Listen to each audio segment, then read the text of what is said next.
السلام عليكم ورحمة الله وبركاته. الحمد لله الذي جعل رمضان شهرا مباركا وقيام ليله تطوعا وصيام نهاره واجبا وثواب العمل فيه مضاعفا. أشهد أن لا إله إلا الله وحده لا شريك له وأشهد أن سيدنا محمدا عبده ورسوله لا نبي بعده. اللهم صل وسلم على سيدنا محمد وعلى آله وصحبه أجمعين. أما بعد، سبحانك لا علم لنا إلا ما علمتنا إنك أنت العليم الحكيم. رب اشرح لي صدري ويسر لي أمري واحلل عقدة من لساني يفقه قولي. Ma'asyiral muslimin mukminin rahimakumullah.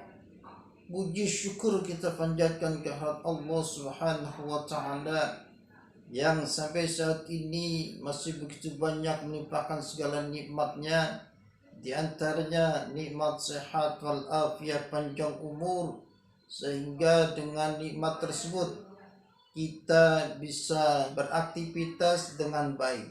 Salawat dan salam kita sampaikan kepada junjungan kita Nabi kita Muhammad sallallahu alaihi wasallam, dengan harapan nanti di yaumil qiyamah kita mendapatkan syafaat dan berada di bawah benderanya Rasulullah sallallahu alaihi wasallam. Hadirin kaum muslimin muslimat di mana saja berada, sebentar lagi kita akan masuki bulan suci Ramadan. Alangkah baiknya kita terlebih dahulu mengetahui hal-hal yang terkait dengan Ramadan, agar nantinya kita mengisi Ramadan dengan baik. Segala aktivitas kita, taraweh, puasa kita, tadarus dan lain sebagainya diterima oleh Allah Subhanahu wa taala. Karena ada istilah afdalul ilmi ilmul hal. Ilmu yang utama adalah ilmu di mana keadaan kita. Contoh, orang mau pergi haji, maka dia harus mempelajari yang namanya manasik haji. Pun demikian, kita mau berpuasa Ramadan, alangkah baiknya kita sedikit-sedikit mengetahui hal-hal yang terkait dengan Ramadan. Hadirin ma'asyiral muslimin mukminin rahimakumullah. Puasa wajib salah satunya adalah puasa Ramadan. Maka kita harus mengetahui yang pertama adalah tentang niatnya. Kalau puasa wajib, apakah Ramadan, apakah qada, nazar, kafarat, maka wajib dijatuhkan, diucapkan puasa atau niat itu di malam hari. Kalau tidak, maka dianggap tidak berpuasa. Bagaimana Rasul menyatakan, malam yubayyitin niyata qabla al-fajri fala siyama lahu. Barang siapa yang tidak menjatuhkan niat sebelum fajar, maka tidak dianggap dia berpuasa. Kapan itu malam? Dalam hitungan Hijriyah bulan Islam, maka semenjak matahari terbenam, katakanlah maghrib, itu sudah masuk malam. Sampai dengan fajar, katakanlah barangkali imsak boleh dikatakan. Begitu panjang waktu untuk kita menjatuhkan niat. Jadi kalau kita berpuasa yang namanya wajib, niatnya di malam hari. Berbeda dengan puasa sunnah.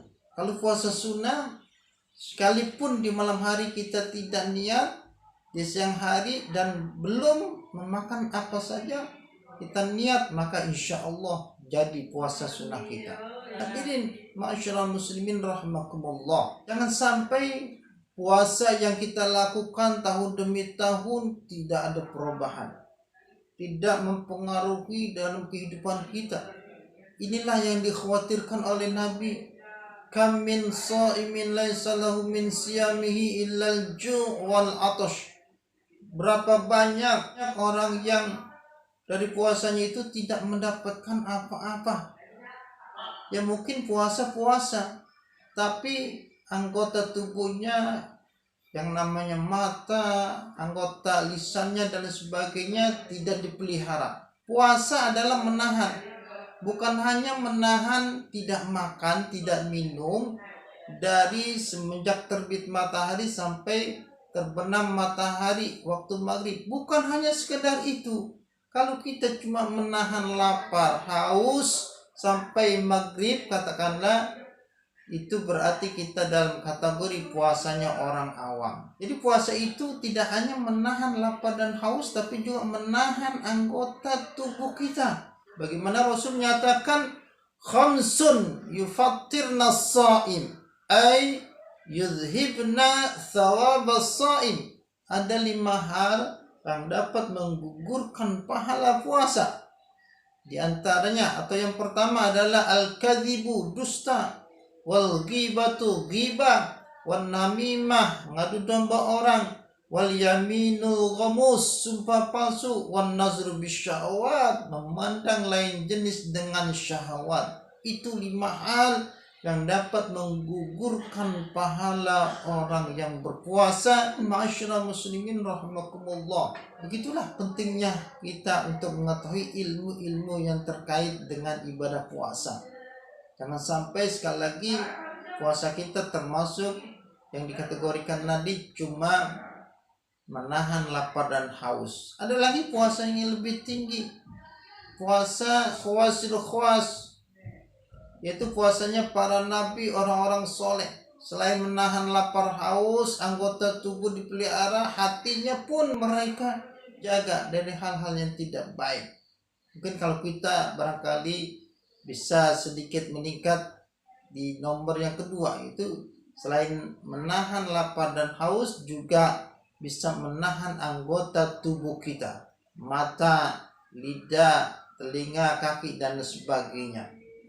Hadirin ma'asyiral muslimin rahimakumullah. Hanya sekedar itu saja pengantar tentang ibadah puasa. Jangan sampai ya puasa kita ini tahun demi tahun tidak ada perubahan, tidak ada peningkatan. Karena kan setelah berpuasa diharapkan adalah menjadi orang yang bertakwa. Mana mungkin orang itu bisa bertakwa kalau di dalam puasanya itu selalu ghibah, selalu namimah, dusta. Mana mungkin dalam menjadi orang bertakwa kalau puasanya itu tidak melaksanakan sunnah-sunnah yang lain, tidak tadarus Al-Quran, tidak taraweh, tidak sedekah dan sebagainya.